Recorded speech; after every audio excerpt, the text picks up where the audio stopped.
আজ আমি আপনাদের সাথে একটি প্রযুক্তি নিয়ে কথা বলবো। সেটি হচ্ছে কিভাবে এক ফসলি জমিকে দুই বা তার অধিক ফসলি জমিতে রূপান্তর করা যায়। আমরা যে জমিটিতে দাঁড়িয়ে আছি সেটি একটি কলা জমি।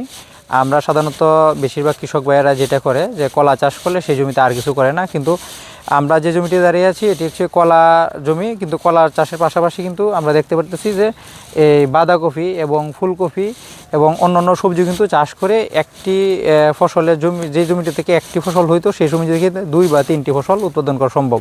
এখানে যে প্রযুক্তিটি ব্যবহার করা হয়েছে সেটি হচ্ছে কলা চারা যখন রোপণ করেছেন উনি, কলা চারা রোপণের পরেই কিন্তু উনি এই বাঁধাকপির যে চারাগুলো আছে সেই চারাগুলো লাগিয়ে দিয়েছে। এবং বাঁধাকপির চারা লাগানোর কিছুদিন পর যেই জায়গাগুলো একটু একটু ফাঁকা ছিল ওই ফাঁকা জায়গাগুলোয় আরও কিছুদিন পরে কিন্তু উনি ফুলকপির চারা লাগিয়ে দিয়েছে। এতে যে কাজটি হয়েছে, এই যে বাঁধাকপিগুলো এগুলো কিন্তু প্রায় 1-1.5 মাস বয়স হয়ে গেছে।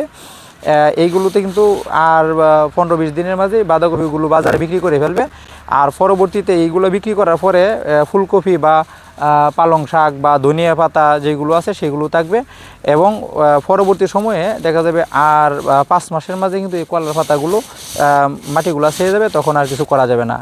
তার পরবর্তীতে কলাটা থেকে যাবে। এভাবেই কিন্তু শুধুমাত্র যে জমিটি থেকে শুধুমাত্র কলা চাষ করা যেত সেই জমির থেকে আমাদের যারা কৃষক ভাইরা আছে তারা যদি এই কৌশল অবলম্বন করেন তাহলে তারা কিন্তু কলা চাষের পাশাপাশি আপনি আরও 2 বা 3টি সবজি উৎপাদন করা সম্ভব। এতে করে আমার জমির যে চাষ খরচ সেই চাষ খরচও কমে যাবে এবং উৎপাদন খরচ, সার খরচ, অন্যান্য সকল খরচ কিন্তু একই কলা চাষের জন্য যে সারটা ব্যবহার করতাম সেই সার ব্যবহার করে কিন্তু 2 বা ততোধিক ফসল উৎপাদন করা সম্ভব। আশা করি এই প্রযুক্তিটা আমাদের যারা কৃষক ভাইয়েরা আছে বা কৃষি উদ্যোক্তারা আছেন তারা যদি এটি ভালোভাবে গ্রহণ করেন বা সঠিকভাবে ব্যবহার করতে পারেন তাহলে কিন্তু আপনারাও আপনার একটি জমিকে একটি ফসলে থেকে 2 বা 3টি ফসলে উৎপাদনে নিয়ে যেতে পারেন এবং আপনি লাভবান হতে পারেন এবং দেশ এবং দেশের উন্নয়নে অবদান রাখতে পারেন। ধন্যবাদ।